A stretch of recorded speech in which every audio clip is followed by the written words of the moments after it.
Good afternoon. Today we have with us Mr. Dinesh Aggarwal, who is Joint Managing Director of Panasonic Life Solutions India. So welcome, Mr. Aggarwal. Thank you, Tanya. Wonderful to be on this platform with you. Thank you. So first of all, very basics around Panasonic Life Solutions. Can you tell us about your current presence across India and how is it working in the country? Yeah, so Tanya, as you rightly said, this is an acquisition of Panasonic made in 2007. So the company has been in existence, since 1963. It was called Anchor Electricals, and which was a market leader in switches, wiring accessories, we call them. And today also it remains a market leader with about 37% market share. So post-acquisition, obviously, we have focused on the other electrical categories, low voltage categories like wires and switchgear, lighting and fans. And we have grown each of these categories exponentially in the last 14 years. So to answer your question, we are already well entrenched across India. We have about 30 offices.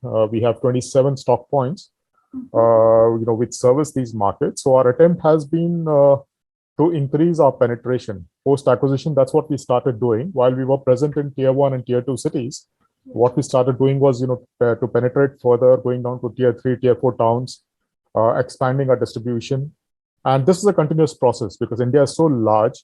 So today, currently, I think we should be servicing our estimators about 1.5 lakh outlets actually. And we hope that by end of this financial year, we would have touched about 2 lakh outlets. So that is how we are progressing our distribution. So can you elaborate more on your expansion and business diversification plans in India for this fiscal?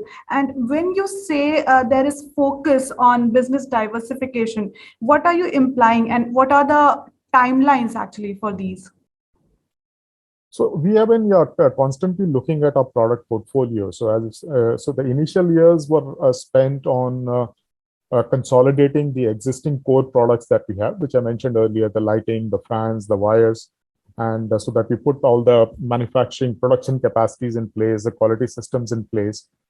Then around 2015, we introduced the solar business, primarily because solar was gaining seriousness in the Indian market, and we had a product which was highly efficient, much better than the product that was available in the market.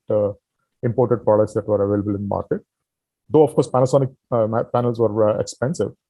So we launched that with a conviction. And today, I'm happy to share that we have a strong hold on the rooftop solar market. Then around 2017, we actually, looked at the entire business that we have and the strengths that we have built in the company. And we said that let's focus on 3 pillars, which is safety, comfort, and energy. So we divided our business into 3 parts. And we started looking at the portfolio that we have and the gaps in the portfolio, what we could fill up. We also decided that we will only focus on 3 segments, market segments. One is the residential segment, which is where our biggest strength was. And then in the commercial segment, so commercial would mean office spaces, hotels, hospitals, and of course, the education institutions and so on. And third was the public infrastructure. So which is essentially, with the new metro stations coming up, the airports coming up, and of course the highways business, the auditoriums, the stadiums. So we decided to focus on these segments. And we started looking at what possible other businesses can we get into. And this is how we kind of shortlisted areas like, so we were already into solar. So generation of power energy was already happening. What we required was energy saving devices and energy monitoring systems. Okay. So we got into that. So today we have automation systems which help you save energy consumption in an office, for example, on the air conditioning or on the lighting.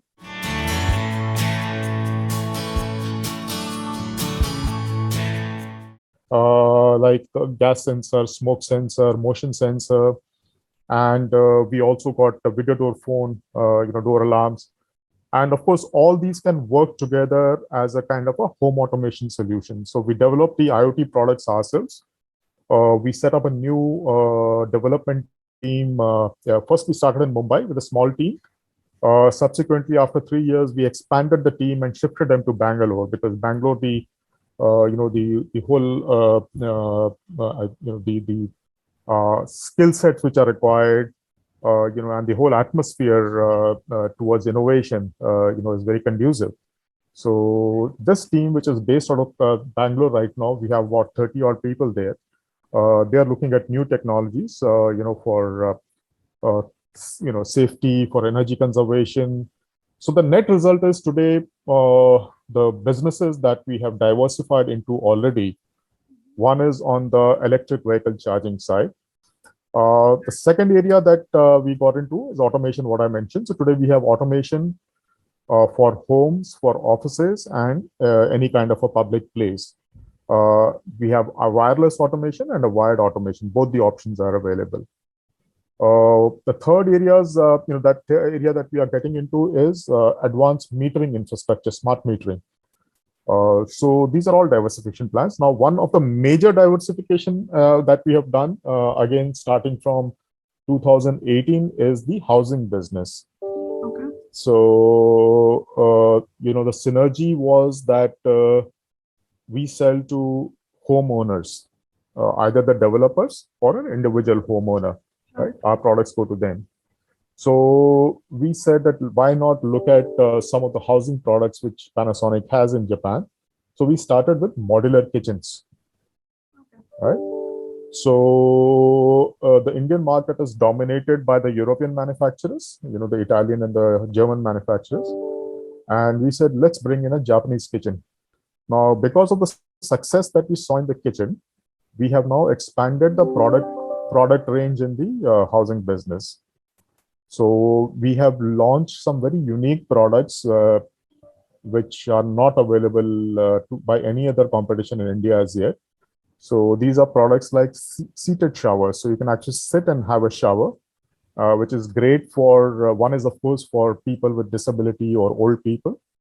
And the second is also, maybe if you are in a gym after a lot of exercise, if you just want to sit and relax and take a shower. So it's a great product. We have got a good response. Similarly, we have introduced many small products like foldable clothes hanger, revolving shoe rack. We have launched Functional items. Yeah, functional items, absolutely. We have launched wardrobes as a natural extension of our kitchen. And we are going to launch kitchen sinks in this financial year. Okay. We have also introduced flooring, wooden flooring, and wall cladding tiles. Right, so something like what is there in your background, something very similar to these kind of tiles, aesthetically very beautiful, but at the same time functional, because they have, they are low maintenance, no fungus, and heat insulating. So our diversification will continue. Primarily in this matrix: residential, commercial spaces, safety, comfort, and energy.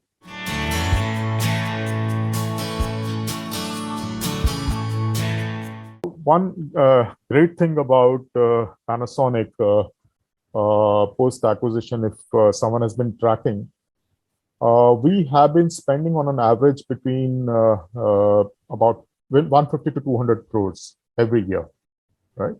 So initially, this money went into the expansion of capacity and establishment of the quality systems, etc., the basic infrastructure.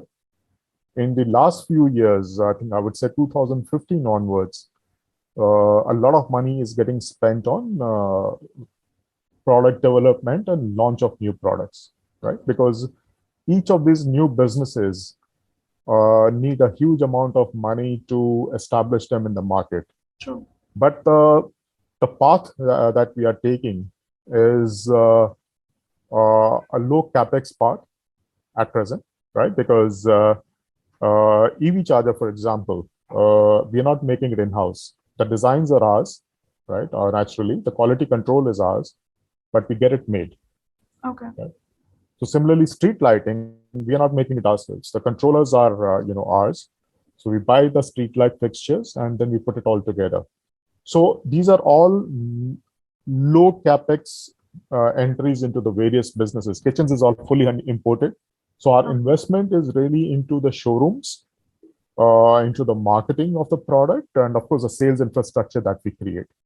So if you ask me, so we just inaugurated a factory last 2 weeks ago, Right. which is primarily the factory for switches, which is our core product.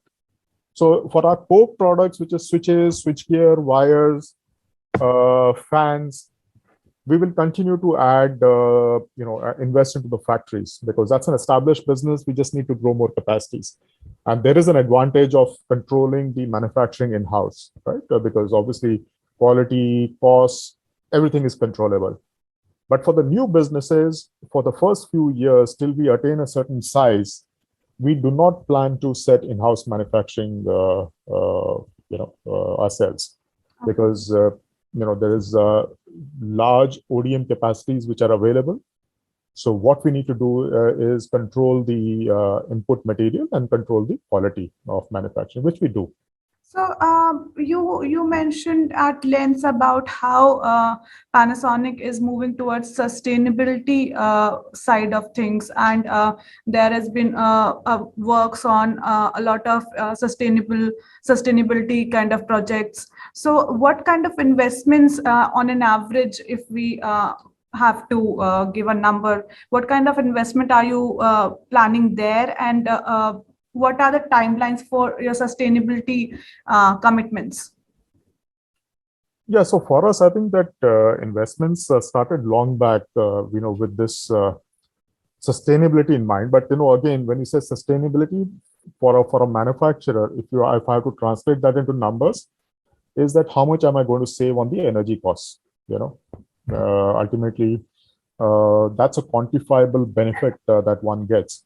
While it's fine to say that Japan is committed to carbon emissions, Panasonic themselves are committed to reducing carbon emissions, and so we also have an internal target that by 2030 we will have 100% self-sustained plants, and I think we are moving very well towards that. This is kind of now instituted in our process. And obviously, there is an incentive, because we have competitions for energy reduction between departments, between the factories, then between India and the other factories around the world. So this has become energy reduction has become an annual target for our teams. So that's on one side. And what we did was, since we were into solar, naturally. We said that why should our units also not, generate solar power? So one by one, today, out of the 7 factories, 6 factories today have solar rooftop power generation. Do you have a rough figure, or an approximate figure on the kind of investment the company is making towards these sustainability focused plans? So if I include right from the machine onwards and the mold examples that I gave you, initially, obviously, I think we would have spent maybe about 300-400 crores over a period of time, about 4 to 5 years. And then in the last few years on the solar plants, we have been spending about 20-25 crores annually.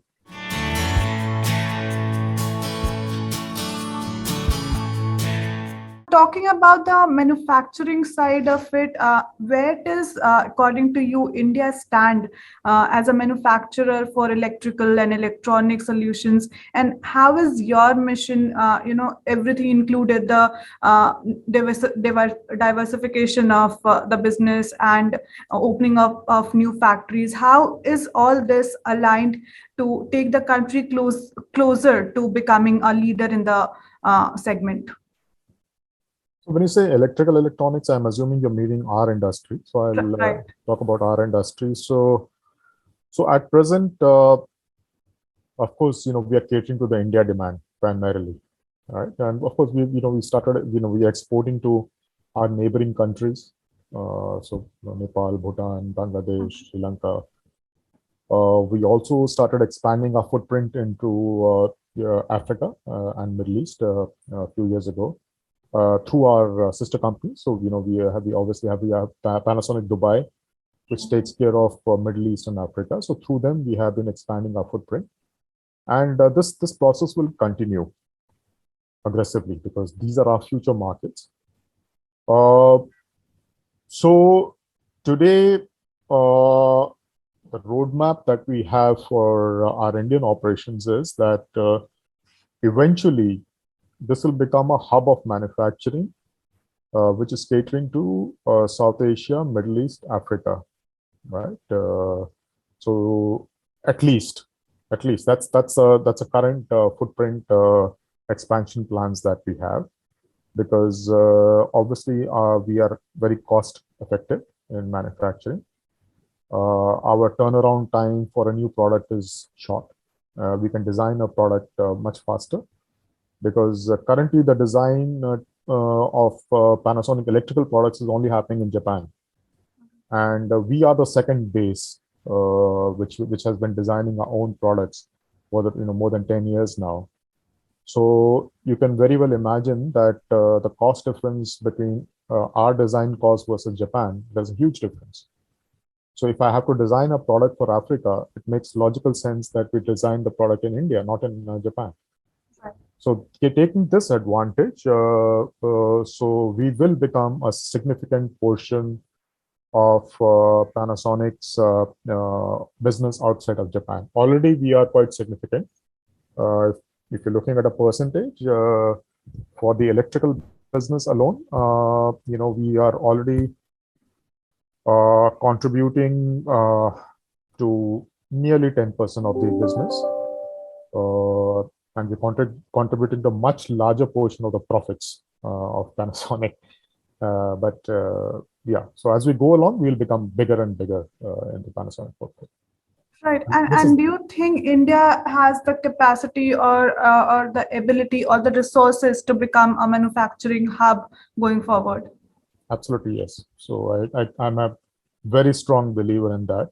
Once we have the electronic components in place, which means the chips, the semiconductors, the chips, India will be unbeatable when it comes to manufacturing, because obviously the biggest advantage is that we have a large domestic market.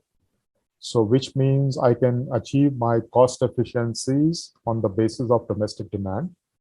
And then I can use those cost efficiencies to become competitive in the global market. So this is one of the biggest advantages that we have. Yeah. And if we talk about the current scenario, what percentage of the overall requirement in India are being imported right now? In our category, it's I'll keep lighting separately. So if I talk of only the switches, switchgear, etc., it is less than 5%.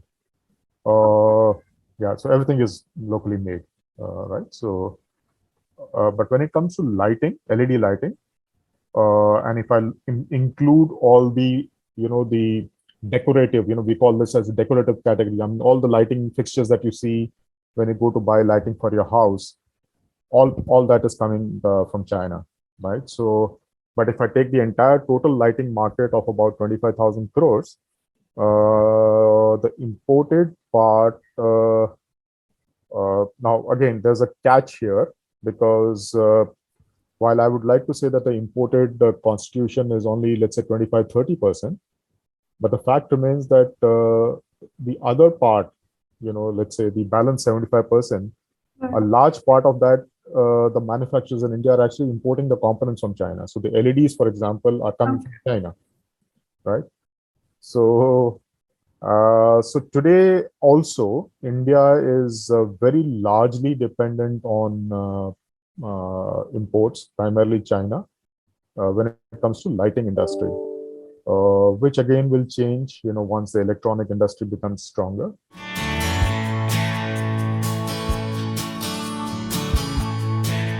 Now talking specifically about the company, the last 2 years had been quite difficult for the overall industry, if we talk about. So, how is Panasonic Life Solutions bouncing back now, and what kind of pivot strategies did you adopt then during the pandemic, during the lockdowns, and how has it been working out for the company? So overall, we have not been badly hit during this period. I think like most of the other companies which are related to construction, I think the companies only suffered in the first 6 months, the first half of 2020, because our business is completely dependent on construction, right? So obviously with the lockdown, with the workers migrating, there was no construction happening in the first 6 months, or it was very slow. And then the developers, the builders got their act right. And, they kind of started moving back the workers from the villages back to Mumbai or Delhi or Bangalore or wherever. So while we had a shortfall vis-a-vis the business plan that we had in 2020, but the shortfall was maybe around 10%, in the overall business. We have majorly recovered in 2021. So our 2021% growth has been substantial. It's, about 16-17% growth. So we have been back already in 2021. We are now looking at the bounce back that is happening in the commercial spaces also. In few cities like Hyderabad, Bangalore, majorly. And then, of course, Pune, Mumbai, NCR, following that. So we are tracking these segments. And on the other hand, what really gave us a huge fillip was the government business, because government went so aggressive on the low-cost housing, the PMAY projects, and the highway projects that we actually done so much of business in the low-cost housing over the last 2 years. We've supplied so much of street lights to the highways that are being constructed. So there's a compensation which has happened, from those areas, and this will continue. So government investment will continue for many years now. If we talk about the company's performance right now, can you give me a figure in terms of the growth rate or revenue generation, and what is your outlook for this fiscal? Yeah, so we ended the year at around 4,700 crores, Okay. growing at about 16-17%. The current year, we will grow more than 20%. Of course, category-wise, it will differ, because in switches, as I told you, we are a market leader. So obviously, the growth would not be, substantially high. I mean, it will be in the same range. But in the products like lighting, where we have to catch up very fast, because currently we are, maybe we are number 5 or number 6. So we want to catch up very fast. So there, our growth rates will be, aggressive. Other businesses, new businesses, naturally, our growth rates will have to be multiply aggressive, because we are new, the market is new, and the market is expanding very fast. So category-wise, our growth rates would be different. Okay. And now moving on to your new manufacturing facility, the unit in Sri City. What is the capacity of this unit, and how will it help you further your plans, your growth plans, and what kind of investment are you planning for this particular unit right now? Yeah, so it's we have constructed the first phase of the factory there. Right? Okay. So we have a huge land parcel there, about 33 acres. We have only constructed less than half of it. So this first phase of the factory essentially is for our switches, wiring accessories, set, and it has a capacity to manufacture 8 crore pieces a year. Various switches, socket, fan regulators, etc. 8 crore pieces a year. The uniqueness about this factory is we have used a very high level of automation here. So right from assembling, testing, and material handling, the factory is completely automated. So we wanted to move towards the whole industry 4.0, as it's called, but obviously utilizing technologies which actually give us immediate returns. So in terms of the IoTification, what we have done is currently we have enabled the machine's output, the data output, right? In terms of how many pieces went in, how many pieces came out, what was the conversion rate, what is the efficiency of the machines. These manufacturing parameters are the ones which we are currently capturing, analyzing, and then using it for decision making. As we expand the factory further, so we have invested about 250 crores till now. The total investment will be over a period of time about 600 crores, right? When the factory goes full steam ahead. So as we go along, we will add more and more of automation or IoTification so that all the data, including the human resource data, everything would be available for decision making, across.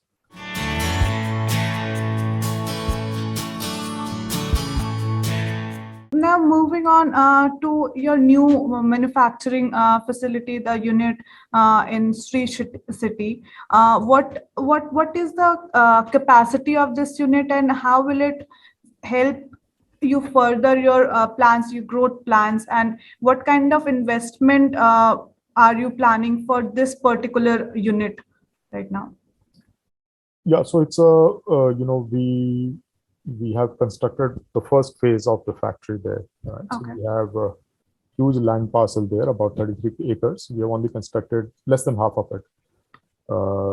So this first phase of the factory essentially is for our switches, wiring accessories, set, and it has a capacity to manufacture 80 million, 8 crore pieces a year. Various switches, socket, fan regulators, etc. 8 crore pieces a year. The uniqueness about this factory is we have used a very high level of automation here. So right from assembling, testing, and material handling, the factory is completely automated. So we wanted to move towards the whole industry 4.0 as it's called, but obviously utilizing technologies which actually give us immediate returns. So in terms of the IoTification, what we have done is currently we have enabled the machine's output, the data output, right? In terms of how many pieces went in, how many pieces came out, what was the conversion rate, what is the efficiency of the machines. These manufacturing parameters are the ones which we are currently capturing, analyzing, and then using it for decision making. As we expand the factory further, so we have invested about 250 crores till now. The total investment will be over a period of time about 600 crores, right? When the factory goes full steam ahead. So as we go along, we will add more and more of automation or IoTification so that all the data, including the human resource data, everything would be available for decision making. And will you be launching any new product through this unit? Any plans in that front? So we continue to, we launch a new series virtually every second year. So this year also we are launching 2 series actually. So yeah, some components of that will get manufactured, but largely, as I said, the objective is to cater the existing products, cater to the southern markets. So new products, when we launch a new product, we like to do it in an existing factory. So once the volumes become bigger, then we can split that North Kili and South Kili, that kind of a split, we can do it later. So, right. Yeah. And if we talk about the employment side of it, what kind of employment generation are we looking at through this unit in the South, and in which segments or departments or expertise area majorly? Yeah, so as I mentioned, this factory is different from our other factories because of its level of automation. Right. So if you take our units in Haridwar, for example, we have nearly 4,000 people there. A large part of it is women, actually. And they essentially, the women, especially, they are assembling the products, right? So they assemble the switch or the socket or the fan regulator. Whereas in this factory, that assembly of the large volume products is being done automatically with the machines, right? So our requirement in the Andhra factory, Sri factory, is more for high skill jobs, which is essentially molding, injection molding. So we have a big set of injection molding machines there, and operators who can work on the automation machines, right? But having said that, I'm not saying that 100% of the production is automated. We still have a manual assembly. Right. So totally, currently we have 600 people there. Okay. So as we go along, we will expand. When the full scale happens, and maybe between 2,000 to 2,000 workers will be the full employment, of this phase one. Okay. So the areas would be molding, assembly, testing. These will be, and metalworking. So again, metalworking is automated. These are automatic machines. Someone who can operate those machines. Right. So lower level skills will lesser. Higher level skills is what we would be looking for. Yeah.